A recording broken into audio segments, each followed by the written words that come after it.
You know, when you look at the state of video games today, it is a pitiful looking state of affairs. I mean, I can only think of one industry, and that is video games, that has to deal with such ridiculous standards, such two-faced corporate individuals defacing and devaluing their consumers right in front of their face and charging for it.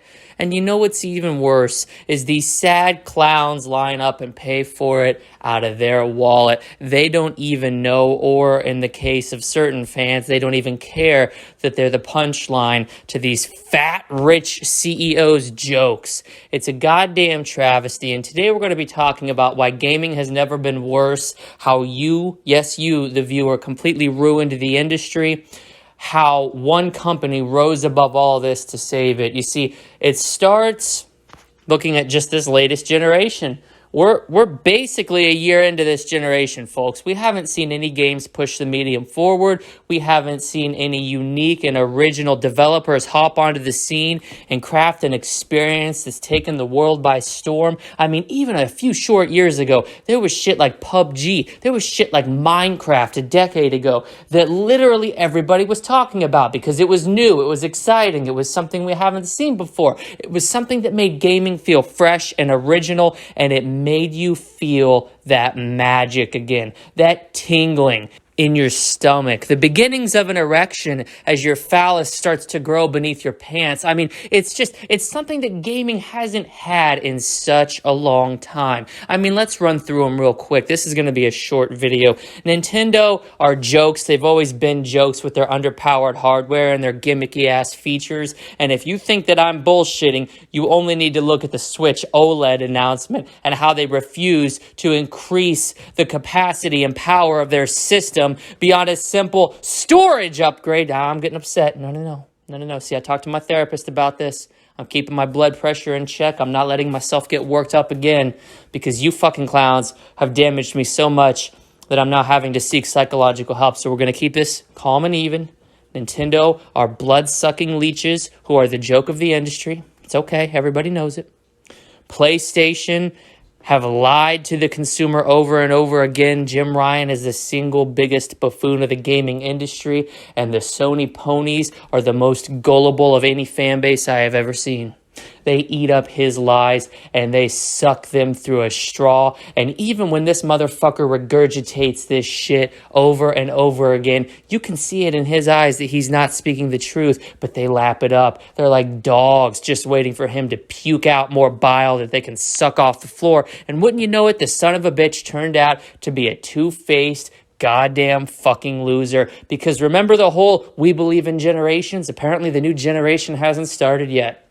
Yeah, and also, remember how the PlayStation 5 was supposed to be running PS4 games better? The Xbox Smart Delivery System makes the PlayStation 5 backwards compatibility look like a fucking joke. But let's talk about Xbox.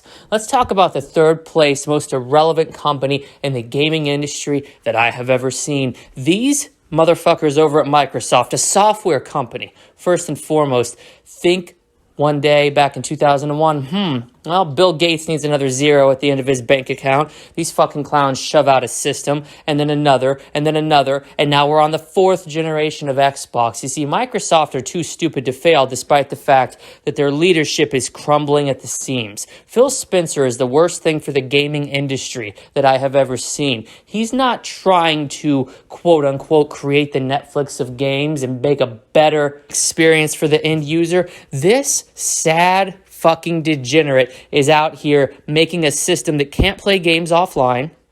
He's making Game Pass pretty much mandatory for anybody who wants to have an Xbox because there's no other reason to own one. The first-party exclusives are all on PC, and the system itself is a fucking joke. I mean, just look at the design of the thing. You can tell all of 2 seconds went into the design. I mean, I guarantee you the system's architect who was designing this thing literally had a long weekend where he was getting hammered and stoned every single goddamn night. He rolled into the office 30 minutes late on Monday wearing sunglasses. He sprayed cologne all over himself to hide the scent of alcohol. He had fucking semen stains on his shirt. He walked into the meeting, slammed a piece of paper down on the table, drew a rectangle and said, "This is it." And you know what? The dumb fucking corporate execs over there at Microsoft were like, "Yeah, that box looks attractive. Let's sell that to these fucking idiots who are still riding Xbox's dick." And you know what? People bought the fucking thing. It never fails to amaze me how stupid people are.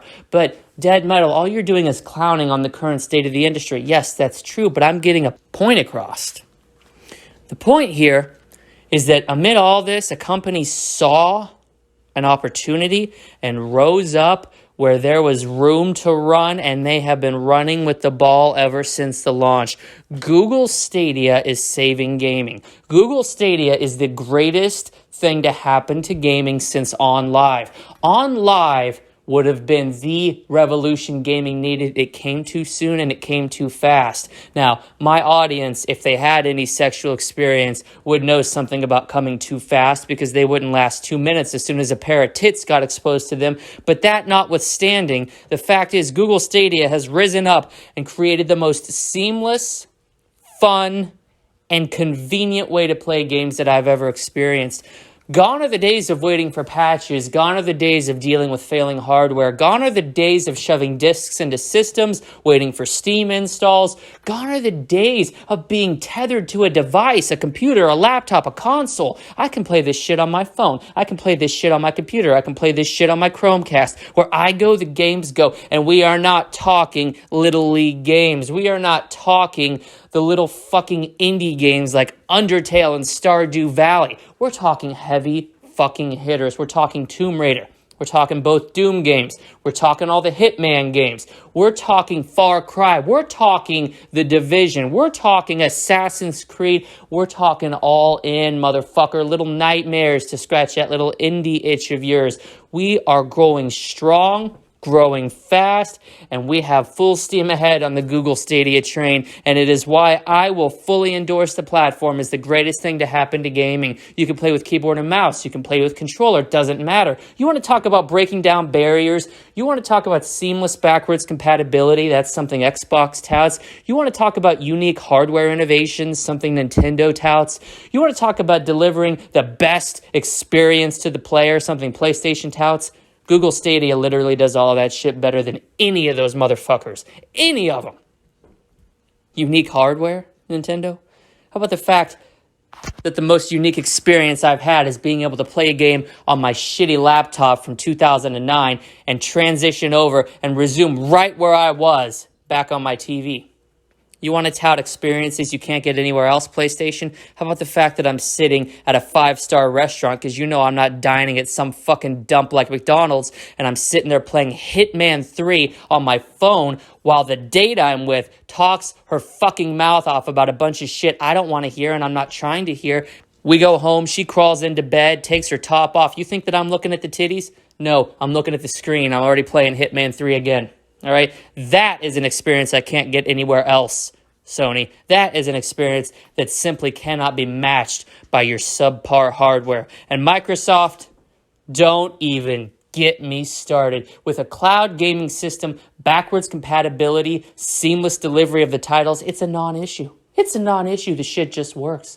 The shit just works. Smart delivery, you have to wait for a download. I'm not downloading shit on Google Stadia. I'm playing Destiny at smooth, buttery 60 FPS 4K. I've been doing it for so long, and I'm going to continue to do it. I can play that shit on the road. I can play it on a plane. I can play it on a train. I can play it in a car. I can play it at home. I can play it on my phone. I can play it on my computer. I can play it on my TV. I can play it anywhere I want. I can play Google Stadia on the internet browser, on the Xbox Series X.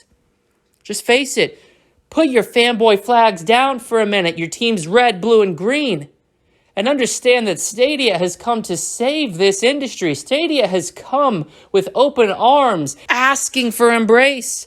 I've already embraced them. I would blow them if I could. If Stadia was a human being, a human male in front of me, I would get on my knees and suck that motherfucker dry just out of the sheer repayment and debt I owe this behemoth for creating and crafting such a unique system that has completely revitalized my love for gaming and has completely sold me on the future. So I have sold my Xbox Series X, I beat my PlayStation 5 to death, and I threw my Nintendo Switch out the fucking window when I was driving down the highway. I don't need them. I've evolved. I'm the next stage of gamer. I've adopted the future. And those of you clowns still tethered to hardware like PCs with $1,500 graphics cards, Xbox Series X's that have no exclusives, PlayStation 5s that look like goddamn modems from 2047, and Nintendo Switches that are underpowered paperweights, get rid of them. Join me in the future. The future's bright. The future's never looked brighter, my friends. But you know what? You have to open your arms and you have to be willing to try something new. And that's why me and only a select few others are getting to experience the best gaming can offer.